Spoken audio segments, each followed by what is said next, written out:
Coming up on Action News, the latest on the investigation into that chopper crash in Delaware County and new data on how long the COVID virus survives in the air we breathe. Next on Action News tonight. Action News, Delaware Valley's leading news program with Jim Gardner. You get to be the pilot of a medical helicopter for a reason, because you're good. And today, a pilot avoided power lines, a church, pedestrians, and homes. That as he did his best to maneuver his chopper in for a crash landing. And the 2-month-old on board, plus the crew, well, they avoided serious injury. It is Tuesday night, and the big story on Action News tonight is what officials in Drexel Hill are calling a miracle.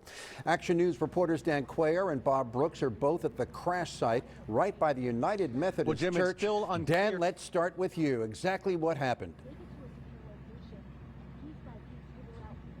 Well, Jim, it's still unclear tonight why the chopper went down less than 5 minutes from its scheduled arrival at Children's Hospital of Philadelphia with a 2-month-old patient on board. But the pilot tonight is being hailed as a hero.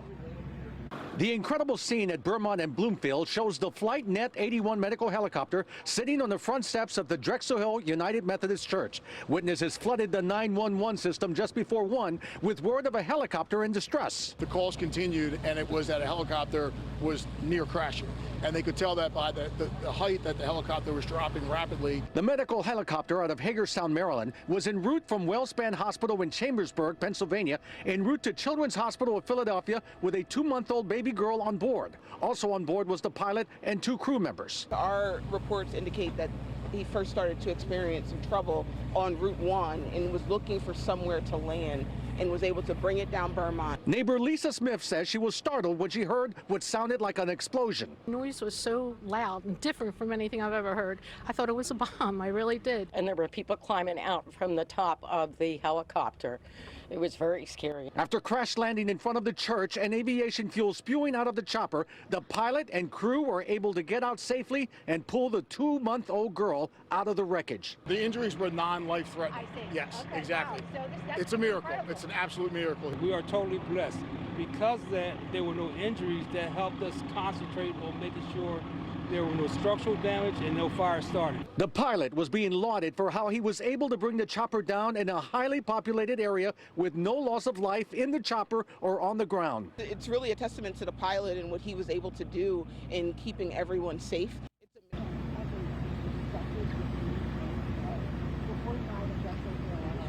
Back live here in front of the Drexel Hill United Methodist Church, where the EC-135 helicopter remains on the ground.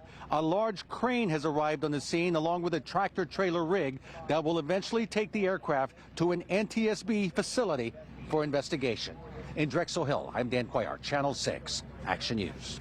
Thank you, Dan. Also there is Action News reporter Bob Brooks. Bob, you have spoken to an expert. You have spoken to a witness. Both had compelling things to say. Jim, they did. The flight expert I talked to, said everything this pilot did was incredible. Where he took this chopper down out the way he did, it all makes sense. And because of that, everyone on board is alive. Also, the witness I spoke to who ran in to help, she was there when this 2-month-old infant got brought out. Cell phone video captures the first few minutes after impact. The helicopter is still smoking, and one of the first few people at the scene was Upper Darby High School student Emma Gray. I was in a lift, and I live right around the corner from where it happened. As she rode by in the lift, she heard the crash. We heard this big boom, and there was a helicopter. Part of it was on fire. It was spewing jet fuel. She says both she and the driver got out to help and never expected what was about to happen. These guys start coming out of it, and they're like, can't remember exactly what they said, but they were like, someone come help us, there's someone trapped underneath. They were like, here, take this, to my Lyft driver, and it was a baby. And tried her best to calm the pilot. I was able to kneel down beside him and say, like, hey man, I called 911, help is on the way. And according to experts, the reason why everyone was able to make it out alive, the pilot's quick actions. The pilot's a hero, and it really boils down to that. Tonight we spoke with former Navy pilot John Gagliano, who also holds the FAA's highest pilot rating. He says when an aircraft begins to go down, it's up to the pilot and their training. The first thing you need to do is figure out what the problem is, and then you need to see if there's a checklist to deal with it. He also says given where it went down near power lines, there likely wasn't much time to react. You can kind of make that logical jump, and you can infer that they didn't have much time to deal with whatever emergency they were dealing with.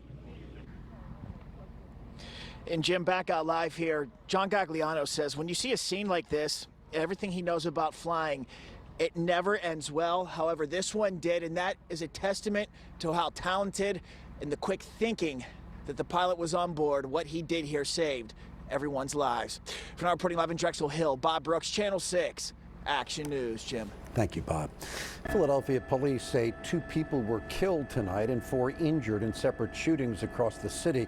The latest shooting happened at 9 o'clock in West Philadelphia, where 2 people were also injured. An hour before that, police say a man was killed in Tioga Nicetown.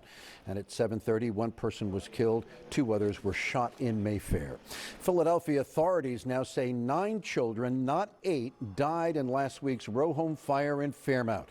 3 adults were also killed when investigators say a Christmas tree went up in flames. It happened last Wednesday on the 800 block of North 23rd Street. Today, investigators said that they believe a lighter is what set the tree ablaze, and they say that a 5-year-old boy was the only one nearby. Investigators say aside from that boy, the only other survivor was a man who jumped out a 3rd-floor window.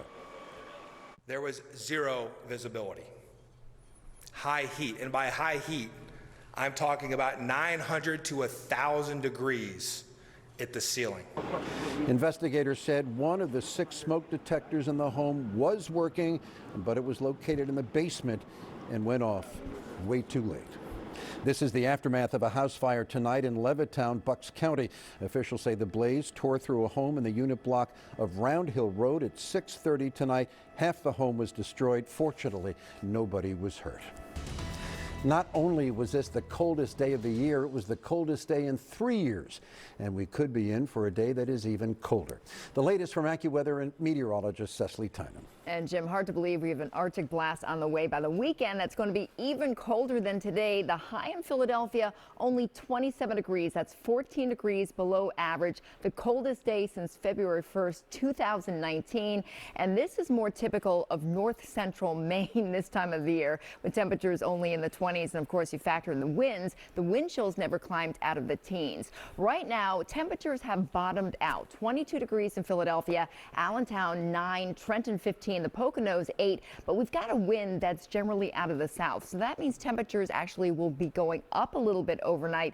Still going to be a cold morning commute, just not quite as brutal as this morning. Take the sunglasses in addition to the winter coat. We'll have a lot of sun glare. The suburbs about 15 degrees, Philadelphia 25, and then temperatures rebound pretty nicely the next 2 days into the 40s with a lot of sunshine. Don't get used to it. We've got another Arctic blast moving in on Saturday, and then a possible nor'easter Sunday into Monday. I'll talk more about that coming up in the Accu-Weather 70 forecast. Jim. Thank you, Cecily. Icy conditions are being blamed for 4 separate accidents along Kelly Drive tonight about 7 o'clock in Fairmount Park. Police closed the road between Hunting Park Avenue and Strawberry Mansion Drive to salt the surface.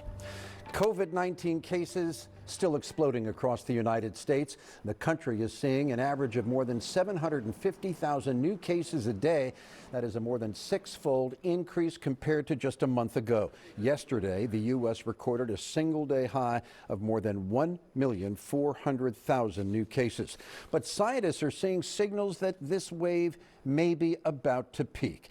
The University of Washington model projects that the number of daily cases in the U.S. will crest by next Wednesday and then will fall dramatically. In Delaware County, all services at Springfield Hospital's emergency department will be temporarily suspended starting Friday because of staffing issues. The hospital will instead deploy remaining staff to other area hospitals. Meanwhile, the Wolf administration said today it has no plans to impose new statewide restrictions in Pennsylvania. It is instead encouraging vaccines for fighting the spread of COVID-19. In New Jersey, Governor Phil Murphy reinstated the state's public health emergency today. That allows the mask mandate in schools and daycare centers to remain in effect. Delaware reinstated the indoor mask mandate today. This applies to stores and gyms, restaurants, bars, and malls. Governor John Carney said today plans for a large-scale testing event with FEMA will be announced soon. Still to come on Action News tonight, what a new study says about how long COVID can live in the air. Plus, the search is on for the suspect who vandalized a statue in Philadelphia. President Biden heads to Georgia to make his biggest push yet for national voting rights bills. Cecily Tynan returns with more from Accu-Weather. Ducis Rodgers with an Eagles update when Action News continues tonight. At Action News, we cherish every moment, and it's our profound responsibility to bring you closer to your world. Never miss a moment. Trust the people at Action News. Philadelphia police are searching for the suspect who toppled a statue outside the Buddhist Association of Philadelphia in Spring Garden. Video shows the man using his body to rock the statue back and forth before it finally falls to the ground and breaks. This happened Sunday. Police say the same man actually tried to damage the statue the day before, but was unsuccessful then.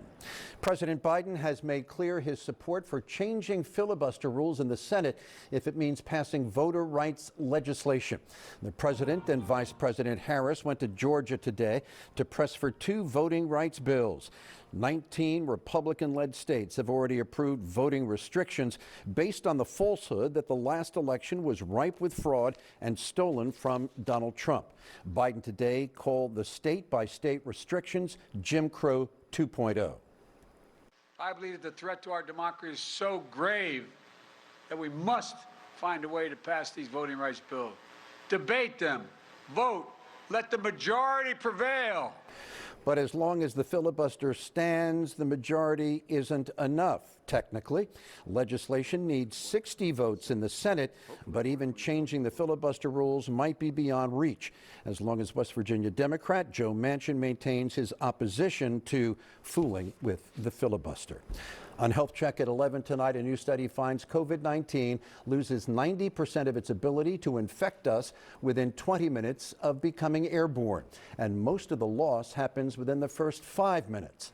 Researchers at the University of Bristol developed apparatus that mimics what happens when we cough or breathe. They found that viral particles rapidly lose water and dry out, disrupting their ability to infect human cells. They say the particles dry out faster in lower humidity. The temperature of the air made absolutely no difference. The chairman of the Federal Reserve acknowledged today to the Senate Banking Committee that the Fed may have to raise interest rates even faster than current plans call for. Jerome Powell warned that high inflation could make it more difficult to restore the job market to full health. Raising interest rates would restrict runaway growth by slowing borrowing and spending, said Powell. If we have to boost interest rates more, we will. Cecily Tynan with a late word from Accu-Weather. And Jim, going to try to warm things up a little bit over the next 2 days before we cool down again heading into the weekend. Let's go live on Sky 6, taking a look at Ben Franklin Parkway. The flag's not blowing all that much. We've got winds right now out of the south at 7 miles an hour, so they've shifted direction and they've really calmed down from earlier today. Sky 6, taking a look at Commodore Barry Bridge. We have clear skies out there, and temperatures really are not going to be dropping much at all from where they are right now. Currently, Philadelphia 22, Allentown 9, Trenton 15, and Millville 13. Tomorrow morning, temperatures will be climbing through the 20s pretty quickly in the morning hours and then up into the low 40s by the afternoon. Compared to today, with temperatures up in the 20s, it's going to feel quite a bit better. Satellite and radar showing clear skies out there. High pressure, Arctic high pressure brought us the bitter cold, but what that high pressure is doing, it's beginning to move to the east. So that brings us the return flow out of the south. Still going to be a cold at the bus stop in the morning. The hats and gloves a good idea. The suburbs 15, Philadelphia 25, but we won't have the wind chills in the single digits like this morning. Tomorrow, enjoy it. Lots of sunshine. Temperatures near normal, about 2 degrees above normal. 43 Philadelphia, Allentown 37, Cape May 43, and Wilmington 42 degrees. Heading into Thursday even a little bit warmer, up to 47 degrees. That's 6 degrees above average with clouds and some sunshine, but then another front brings us much colder air right in time for the weekend, and Arctic high pressure again. And what this will do, it sets the stage for a possible nor'easter. The cold air is here. The question, how much does it stay in place? And that low how close to it does it get?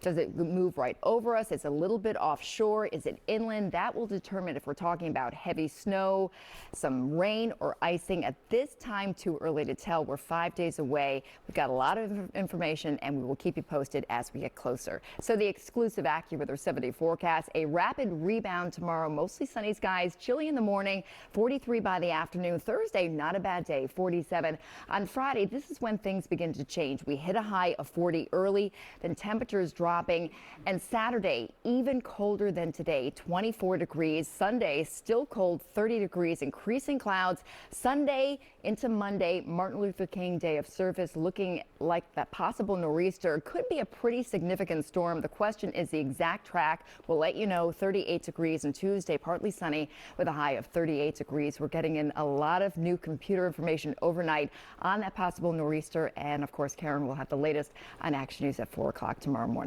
Jim. Thank you, Cecily. A new statue honoring Harriet Tubman now stands outside Philadelphia City Hall. City officials unveiled a 9-foot-tall bronze sculpture today. The traveling monument is called The Journey to Freedom, and it represents Tubman's efforts to free hundreds of enslaved people by way of the Underground Railroad. It'll remain on display through March. Jimmy Kimmel Live coming up at 11:35 right after Action News, and here is Jimmy with a preview of tonight's show. Thanks, Jim. Why are you leaving the 11 o'clock news? Are you mad at me? Did I do this? Don't answer. I'm on tape. Just know that I will miss your mustache and the rest of you, too.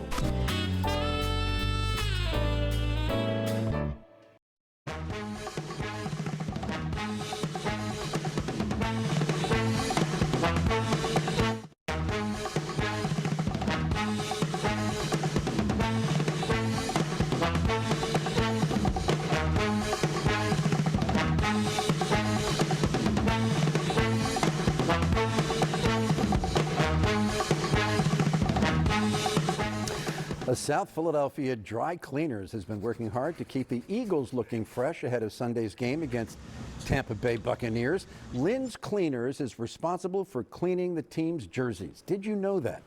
The uniforms were shipped down to Tampa today after each garment was soaked, washed, and scrubbed multiple times. Sounds like exactly what you do with your casual wear, right? Something like that, Jim. Yeah. Well, you're going to have some free time, so maybe you can come over to the house and do some of that. Absolutely not.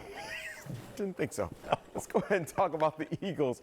It would certainly be an upset, but it's not impossible. The Eagles are capable of going on the road and beating the Bucs, but it will not be easy. Containing Tom Brady will be key. He did beat the Birds here back in Week 6. Since then, Brady has lost 2 of his top receivers in Chris Godwin and Antonio Brown. Despite that, Eagles defensive coordinator Jonathan Gannon knows the Bucs are still talented. They've adapted and adjusted with the people that they have, and they're, top in the league, and that's for a reason, because they make good adjustments and they're on the same page and they execute at a high level. The last 2 Giants head coaches lasted just 2 seasons, and now Joe Judge suffers the same fate. He has been fired. In 2 years under Judge, the Giants went 10-23. No Flyers Hurricanes highlights to bring you tonight since the league postponed the game. Between yesterday and today, the Flyers added 2 defensemen to the COVID list, Rasmus Ristolainen and Justin Braun.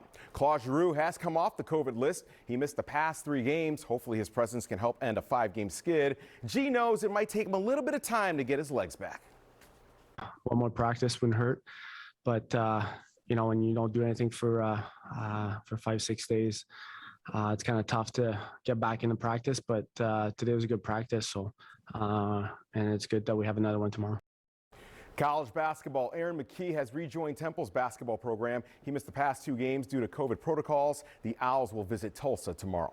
LaSalle and St. Bonaventure tonight. The Explorers trying to snap a 3-game skid, pick it up in OT. Dominic Welsh hits a huge 3 late. The Bonnies win 80-76.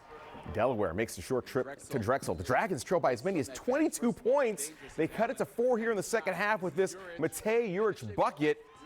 But Delaware's senior guard Ryan Allen scores 23 points off the bench on 10 of 18 shooting. The Blue Hens hold on for the 81-77 victory. That's a look at sports. Jim, back over to you. Thank you, Ducis, and we'll have more Action News when we come back in just a moment. So this is my final broadcast as anchor of Action News at 11. It has been a pretty long run that began on May 11th, 1977. One of the big stories that night was the SEPTA board voting to raise fares on city buses and trolleys and subways from 35 to 45 cents. The Phillies lost to the Giants 4-2, and Houston beat the Sixers 118 to 94. Full disclosure, I didn't remember those things. I looked them up. That was about 16,500 11 o'clock newscasts ago. And our goal for each one was the same as tonight's, to present a responsible, accurate, thoughtful, and compelling account of the day's happenings. I have loved anchoring the 11 o'clock news for 4.5 decades. For me, this newscast has been a perfect meld of local news, which is our priority, and what is happening as seen through a wider lens on the national and international front. But I came to understand a long time ago that if we want to know what people everywhere are thinking, we can often find out by looking no further than at our own communities, our own school boards and city and town councils, our nonprofit organizations, our law enforcement agencies, business communities, our colleges and universities, our union locals, and houses of worship. That's what we have tried to do, I hope with some success. It is my earnest hope that Action News at 11 has provided useful information from the very start of the COVID-19 phenomenon, that we have informed, but also that we have helped you navigate the often confusing and sometimes controversial pathways leading to your efforts to protect yourself and your loved ones. This has been and continues to be a story like no other. Nobody is more grateful than I for the unique relationship between Action News and you, our viewers. In a sense, we made a bargain long ago. We give you our respect and commitment to honest and fair reporting, and you give us your trust. And I can't help but feel that that happens here in a way that is more authentic and even more intimate than anywhere else. Everybody at this television station cherishes that, and no one more than I. And certainly no one more than Rick Williams, who will sit in this chair and join Cecily and Ducis starting tomorrow night. You need not be told that Rick is an extraordinary broadcast journalist. You already know that. He will preside over the best days of this newscast that are yet to come. And he will rely on two remarkably talented individuals, producer Laura Mamarella and executive producer Matt Dennis. They are superb at their jobs and make an anchor's participation in the process of getting this newscast on the air every night nothing less than a joy. Several other individuals need mentioning. Dan Cuellar has given his talent for storytelling to this newscast every night for decades. If our 11 o'clock news is consistently excellent when it comes to covering local and breaking news, nobody is more responsible for that than Dan. Former executive producer Rick Williams, no relation to the next anchor of this broadcast, gave his heart and soul to Action News at 11 for a generation.